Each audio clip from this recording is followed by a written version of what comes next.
예, 8월 들면서 8월 첫날은 강했지만 이후에 시장의 변동성이 좀 나타나고 있죠. 놀랄 일은 아닙니다. 사실은 뭐 좀 시장에서 예측했던 변동성 범위에 아직은 있다고 보이는데요. 블루워크 이동훈 대표님과 시황 점검하겠습니다. 어서 오십시오. 안녕하세요.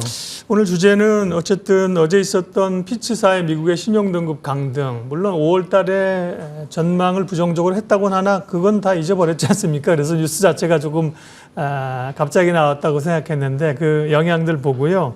국내 증시 전략 세워보도록 하겠습니다. 그러게요. 2011년에 S&P 사태를 우리가 알고 있어가지고 고민했던 건데요. 그 당시와는 좀 결은 다르다는 해석이 많습니다. 동의하세요? 예, 뭐 그때 당시에 금융시장 낙폭 당장 비교를 해봐도 그게 크게 차이가 나죠. 그때 결정되고 나서 미증시 S&P 500 지수가 6.6% 정도 하락을 했고 코스피가 3.6% 정도 그 내용이 결정되고 나서 이제 첫 거래일에 이렇게 하락을 했었는데 어제 같은 경우는 좀 제한적이었습니다. 그리고 이제 그때 당시에 또 통계를 보시면 강등 직후에 이제 각각 낙폭 그 이후에 이제 1일부터 5일차까지 그러니까 일주일 동안의 어떤 추이를 좀 보고 계신데 뭐 단기적으로 변동성이 크긴 했지만 어쨌든 결과적으로 보면 그날의 낙폭은 일주일 후에 다 만회되긴 했었거든요. 그러니까 투자자들 입장에서는 그때도 큰 충격이 일단 적어도 단기적으로는 좀 만회가 됐다라는 점에서 이번에도 비슷하게 될 거라고 본다면 굳이 주식을 많이 팔 필요는 없는 것 같다. 뭐 이런 판단이 일부 있었던 것 같고요. 또 하나는 그때는 유럽 재정 위기하고 이제 겹쳐 있었기 때문에 우리가 뭐 일정으로 보면 뭐 4월, 6월 이럴 때 그리스, 포르투갈, 그다음에 9월 이후로 놓고 보면은 뭐 프랑스의 은행이라든가 이런 쪽에 신용등급 강등 뭐 이런 소식이 줄줄이 이어지면서 유럽발 재료에 미국발 재료가 겹쳐 있는 시점이었습니다. 그리고 그때 또 미국의 기준금리는 제로였거든요. 그러니까 더 뭐 위기가 나온다 해도 별다른 수습할 수 있는 방법이 별로 없다. 이런 어떤 우려감까지 겹쳤던 상황이었기 때문에 그때하고 지금하고 이제 비교해 보면은 아무래도 좀 차이가 있어서 똑같이 하락하는 건 아닐 것 같다. 이렇게 본 것 같고요. 그리고 그 컨트리 실링이라는 게 있습니다. 이게 뭐냐면 개별 기업들의 신용 등급이 국가 신용 등급을 넘길 수 있느냐 이걸 갖다가 이제 결정하는 건데 피치가 이거는 또 낮추진 않았거든요. 그러니까 미국 기업들에 대해서는 신용 등급을 낮추지 않겠다라고 해버려서 실제로 자금 조달할 때 그렇게 크게 문제가 되지 않을 것 같다. 그래서 이렇게 놓고 본다면 이번 여파는 2011년 당시하고는 상당히 큰 차이가 날 수밖에 없고 또 정치적인 부분을 많이 이야기했다는 점에서 본다면 뭐 일시적인 반응 정도로 봐야 될 것 같습니다. 예, 일테면 국가의 신용 등급이 최고가 아니고 트리플 A에서 더블 A 플러스 나왔는데 그 국가에 속한 기업이 트리플 A를 받을 수 있느냐 모순이기 때문에 못 받게 할 수도 있는데 그런 기업에 대한 조치는 아니었다는 거죠. 정치권에 대한 노이즈에 대한 경고라고 봤고요. 네, 당장 뭐 금융시장이 간밤에 미국 시장이 어떻게 움직일까가 굉장히 관심사였는데 어느 정도는 흡수를 해낸 것 같습니다. 미국은 지금 이제 그 얘기를 제외하면 기술주들 실적이 계속 발표되고 있는 구간인데요. 애플은 어제 한 거 아닌가요? 언제 하나요? 애플 아마존 실적 내일 발표 아침에, 내일 발표하는 거군요. 네. 포인트 좀 알려주세요. 주가의 반응이 우선 당장 중요하겠죠. 왜냐하면 이제 빅테크주들 실적 발표하고 나서 반응이 좀 제각각이었습니다. 뭐 예를 들어 뭐 테슬라라든가 마이크로소프트는 좀 부정적으로 반응을 했고 알파벳이나 이제 메타는 또 긍정적으로 이제 반응을 하면서 이제 각각이었는데 우선 이제 애플하고 아마존의 실적 발표 이후에 이제 주가의 반응, 그러니까 플러스 마이너스 2% 안쪽이라면 별 문제가 없는데 그 이상 벌어지는 어떤 반응에 따라서 시장에서는 지금 재료가 좀 민감해져 있는 상태이기 때문에 그러니까 빅테크마저 실적에 대해서 부정적으로 평가하기 시작했다 이런 내용까지 겹치면 좀 차익 매물이 상당 기간 좀 지속적으로 나올 가능성도 있거든요. 그래서 주가의 반응이 1차적으로 중요하고요. 그다음에 또 하나는 그 증권사 목표 주가 변경 여부도 중요합니다. 지금 미국에서 애플하고 마이크로소프트 같은 경우는 기업들, 그러니까 증권사의 주가 전망치, 그러니까 목표 주가하고 지금의 주가하고 1.0배, 그러니까 거의 일치한 단계거든요. 그러니까 말을 바꾸면 더 이상 올라갈 여지가 없다라는 거기 때문에 이 부분을 증권사에서 상향해주지 않으면 애플도 그렇고 마이크로소프트도 그렇고 주가가 더 이상 올라가기는 좀 어렵다라고 봐야 됩니다. 공교롭게도 이런 데이터 나오고 나서 거의 한 2주 정도 놓고 보면은 애플하고 마이크로소프트하고 의미 있는 상승이 나오고 있지 못하고 있거든요. 그래서 뭐 애플에 대한 어떤 목표 주가의 어떤 상향 이런 것들이 나오는지 이제 있고요. 그다음에 마지막으로는 그 종목 구도인데 지금 빅테크가 일방적으로 끌고 가다가 최근에 오늘은 다시 급락했지만 이제 에너지주라든가 금융주라든가 이런 종목군들이 좀 돌았거든요. 그러니까 빅테크 실적이 마무리되고 나서 그 이후에 어떤 종목 구도가 다시 빅테크가 가져가게 되는지 우리 입장에서는 골고루 다 올라가는 것이 좋긴 합니다만은 어쨌든 이 구도에서 빅테크 독주로 다시 가게 되느냐, 아니면 이제 에너지 금융 쪽으로 완전히 전환이 되느냐, 이런 부분들도 좀 살펴봐야겠습니다. 국내 증시 상황 이어서 얘기하겠습니다. 시장에 주도주가 있는 건 좋죠. 예, 주도주가 있어야 시장이 끌고 올라갈 수 있는데 지난 7월에 2차 전지로의 주도주의 쏠림은 상당히 좀 과했다. 예, 후유증을 좀 남기고 있는 상황인데 그러나 뭐 밀리지도 않습니다. 대기 매수세가 밀리면 사겠다는 그 2차 전지 쪽도요. 개인들의 매수세가 많은 것 같아요. 이런 쏠림이 좀 완화될는지 8월 대체적인 또 전망은 어떠세요?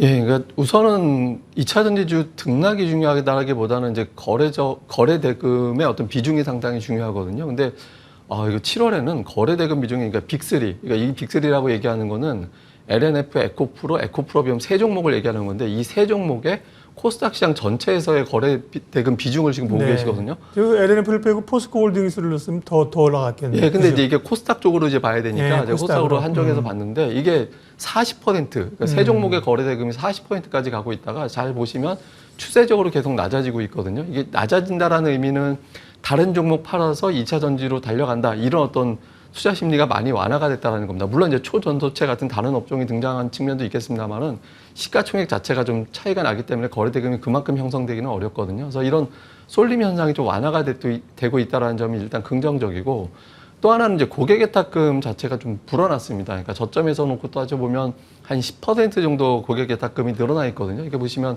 50조 원, 51조 원 요 사이에서 왔다 갔다 하다가 지금 57조 원 정도까지, 물론 여기에는 뭐 공모주 청약 참여하기 위한 자금 이런 것들이 포함됐겠습니다만 어쨌든 저점 대비 좀 올라와 있거든요. 그래서 이전보다는 이제 거래 쏠림 뭐 종목들이 몇몇 개가 더 나올 수는 있겠지만 이전보다는 좀 분산되는 효과가 나올 가능성이 높아서 투자, 종목의 어떤 관점에서 본다라면 조금은 좀 개선될 여지도 좀 있다, 이렇게 봐야겠습니다. 네.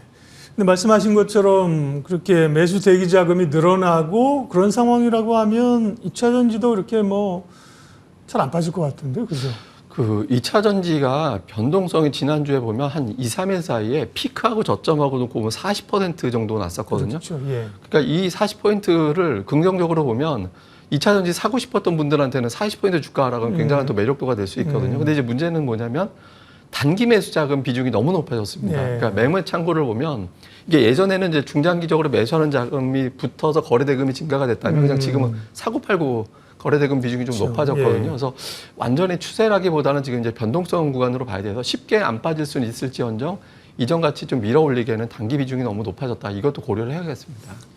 2차 전지와 이제 좀 어깨를 같이 할 수 있는 한쪽에 반도체가 있습니다. 그러면서 2차 전지 흔들릴 때 반도체 쪽으로 수급이 살짝 들어오는 것 같다가 또 어제도 반도체줄 낙폭이 컸었거든요. 반도체가 생각만큼은 이렇게 또 뻗어가지 못합니다. 그 이유는 왜 그럴까요?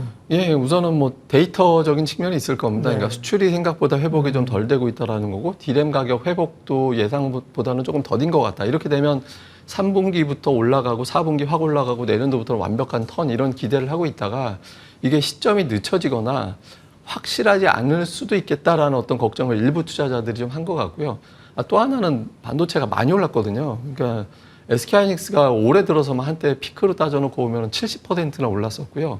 PBR로 따져놓고 보면 1.6배인데 최근 5년 이내에서 놓고 보면 SK하이닉스 PBR 밴드 상단이 한 1.6배 정도 왔다 갔다 됐었거든요. 그래서 주가가 지금 많이 올라 있는 상태에서 전해지는 뉴스라든가 이런 것들이 조금 안 좋은 쪽 뉴스가 나오다 보니까 투자들 입장에서 좀 신중하게 좀 숨고르기 좀 하는 게 필요하지 않나, 이렇게 봐야 될 것 같습니다. 근데 여전히 이제 반도체 턴에 대해서는 좀 기대감이 있는 상태이기 때문에 뭐 단기적인 어떤 매물 소화가 좀 진행되고 나서는 재차 또 상승할 가능성이 높아서 뭐 코스닥 소부장 관련주라든가 삼성전자, SK하이닉스에 대해서는 뭐 관심의 끈은 계속해서 이어가시는 것도 좋을 것 같습니다.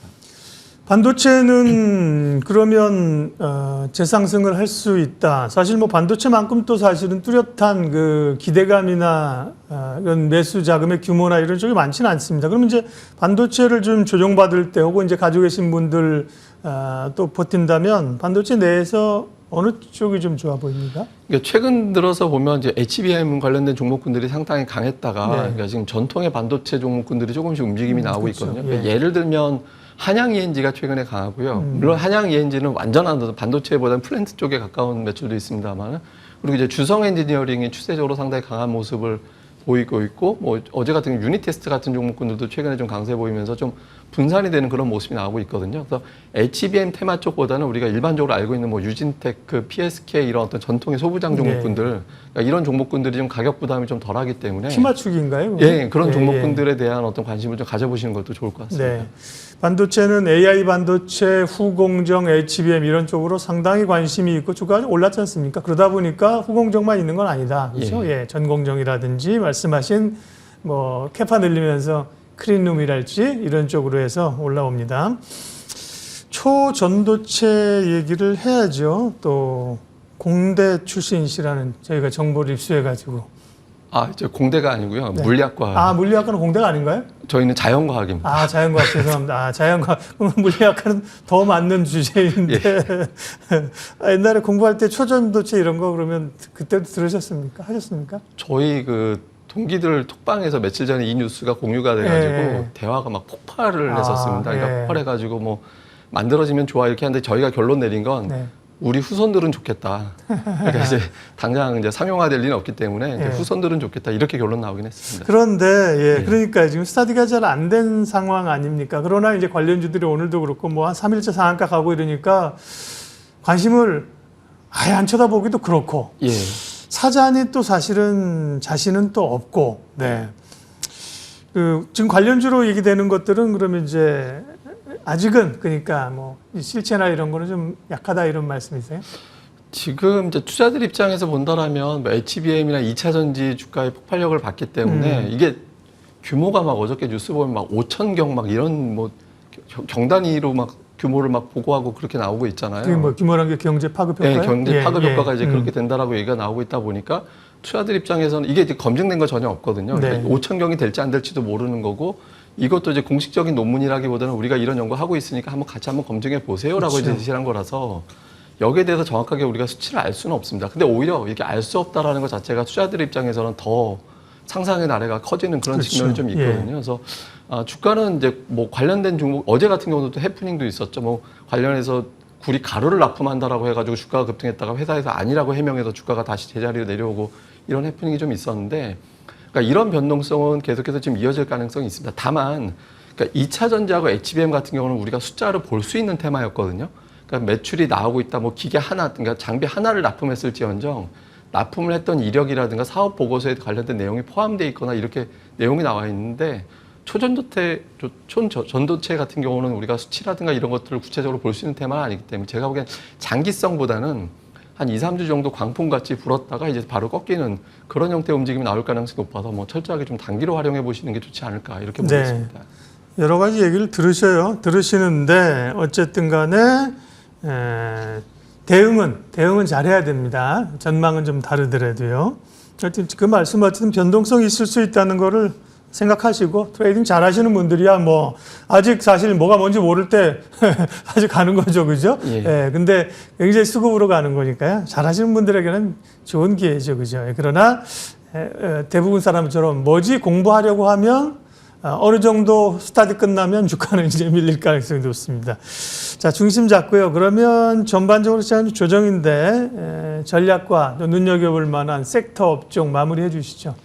그 단기적으로 보면 그러니까 외국인들이 상당히 투기적으로 거래하고 있거든요. 그러니까 이틀 전에 외국인들 선물 매수가 계약 기준으로 역대 2번째였습니다. 그렇군요. 그리고 어저께는 역시 계약 기준으로 역대 최대 매도가 어제 나왔었거든요. 그러니까 하루 만에 이렇게 변동성을 키우는 매매가 나오고 있다라면 이게 뭐 단계 바로 풀릴 것 같지는 않거든요. 그러니까 시장 자체는 좀 변동성이 이어질 가능성이 재료상으로도 그렇고 좀 크다라고 봐야 됩니다. 근데 뭐 이럴 때는 좀 한 발짝 물러서서 보는 것도 뭐 나쁘지는 않은데 굳이 이제 매매를 한다라고 한다면 실적이라든가 어닝 시즌이 우리는 이제 본격적으로 시작이 되는 거니까 뭐 실적이라든가 이런 부분들을 충분히 좀 고려해야 되지 않나라고 생각을 합니다. 그래서 실적에서 숫자에 대한 기대치가 있는 업종들 제가 뭐 계속 말씀드려 왔던 게 뭐 반도체라든가 조선업종이라든가 이런 종목군들은 숫자에 대한 기대감이 있다라고 좀 말씀을 드렸고 또 하나는 이제 실적 턴, 그러니까 주가 턴, 그러니까 주가가 장기적으로 많이 하락했다가 최근에 돌아서기 시작하는 종목군들이 있는데 이게 대표적인 게 인터넷주들이거든요. 뭐 네이버라든가 카카오라든가 이런 종목군들이 이제 저점에서부터 보면 고점과 저점 절반 정도 되는 위치에서 이제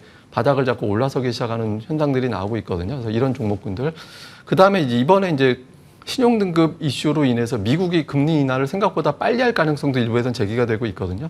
그러니까 재정에 대한 문제가 제기가 됐다라면 결과적으로 금리를 계속해서 유지하는 것도 좀 버겁다라고 봐야 되기 때문에 이런 경우에는 성장주들, 대표적인 게 인터넷주 플러스 제약바이오주들도 네. 포함이 됩니다. 그래서 이런 제약주들에 대해서는 좀 선별적으로 관심을 가져보시는 것도 좋을 것 같습니다. 네. 바이오도 물밑에서 조금씩 꿈틀거리는 움직임이 좀 있죠. 오늘 시황해설 블루워크 이동훈 대표님 함께 했습니다. 고맙습니다.